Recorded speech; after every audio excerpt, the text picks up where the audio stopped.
sir, nung umuwi ka dito, anong sistema yung ginawa mo, sir? From breeding, saan ba galing? Ano nga palang bloodline yung hawak mo ngayon, sir?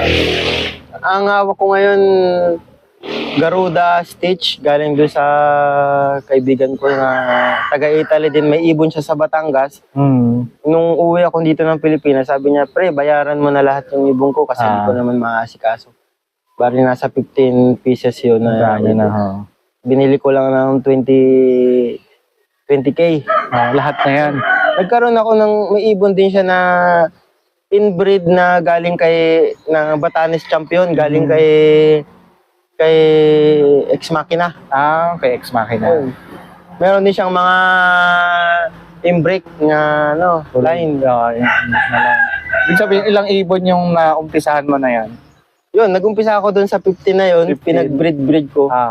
Kasama na din yung